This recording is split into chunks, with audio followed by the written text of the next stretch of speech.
Christy at your service. Welcome to Peregrine Talks. Thank you for tuning in to another episode of my podcast, Collective Good. Spring is here. The season between winter and summer signifies new beginnings, rebirth, and a return of warmth and growth after the cold months, often associated with blooming flowers, longer days, and awakening of nature. The key characteristics of spring is that it's a time of renewal. Spring is a time when nature seems to come back to life after the dormancy of winter, and in many cultures marks a new year. Warmth and growth.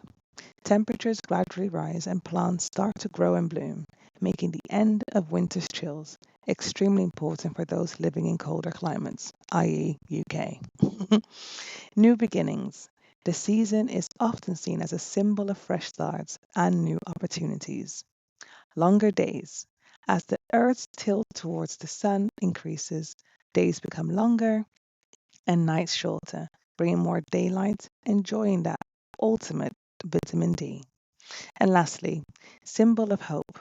The return of life and growth in spring can symbolize hope and optimism. I mention all of this because in the part of the world I live in, the UK, the month of April has been branded as Awful April due to the financial challenges facing many households. The year 2025 is proving to be a year where everywhere you look, the bad is easily identified. It can cause you to consider what is good anymore and whether the concept of collective good can exist without the negative political interpretations.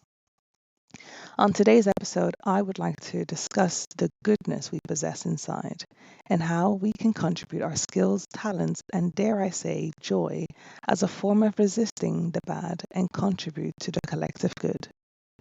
If you're not part of the 1% of the rich and powerful of the world, it can appear that happiness and joy is a commodity that you can only attain when you hold social, political, and financial power.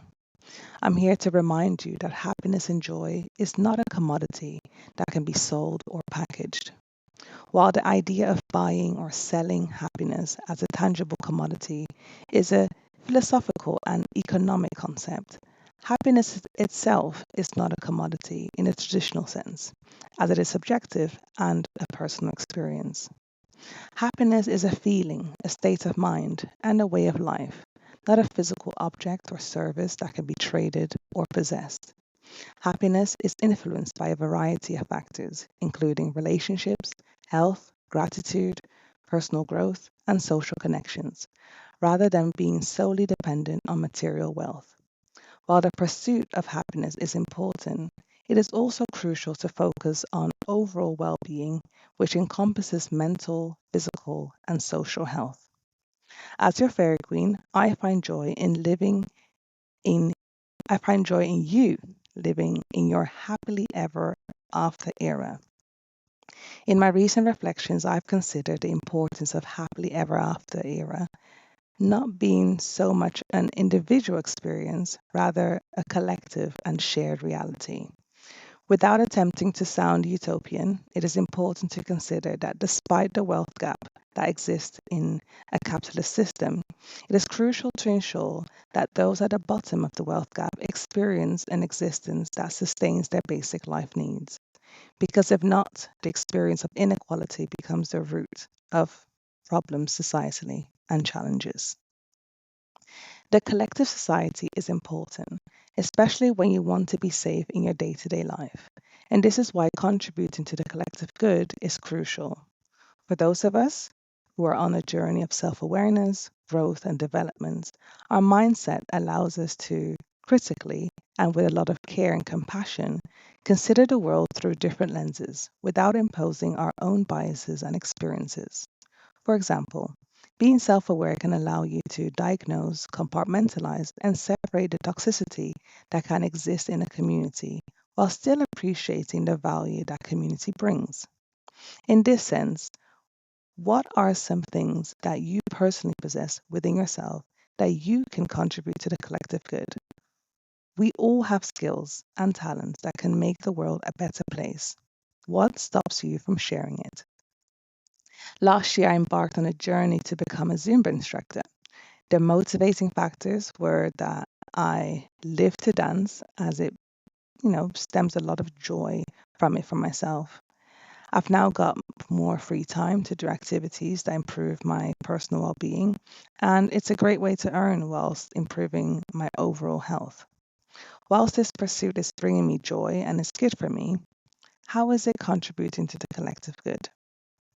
So, I've been working with Disco Can to encourage women from diverse backgrounds to find joy through Zumba. With this partnership, I've been able to provide Zumba sessions in a mental health hospital and community centers at no cost to the participants. Participating in Zumba should not be a barrier to people who are sectioned because of mental health or experience financial challenges. Of course, there are costs associated with being a Zumba instructor. However, if the costs are covered and the sessions are accessible, that is the most important factor for me. In any business, there are considerations made in terms of profit margins, and this can be taken to an extreme because of greed. Earlier, I spoke about how happiness or joy cannot be commodified. However, experiences such as Zumba are industries that cater to the pursuit of happiness and overall health. There is nothing wrong about being part of an industry that can help people improve their overall well being. What is wrong, however, is to imply that the consumption of products or services is what gives you happiness. No product or service can do that for you. It is a collective approach to your life and your mindset that will contribute to your happily ever after era. I truly hope that you are encouraged to either contribute to the collective good in your local community or access it. In times like these, where it is easy to spot the bad, bringing a balanced view into your world and seeking the good around you is always positive. Volunteer or simply participate in things that are happening around you. Look out for the good that is happening so that you can see the world through a perspective that can give you hope and strength during periods that may feel awful. Be part of good initiatives that promote collective good for all people. At the end of each episode, I address the Queendom. Bless the world by gifting your talents towards the collective goodness in this world. Thank you for tuning in to another episode of my podcast, Bergman Talks. See you next time.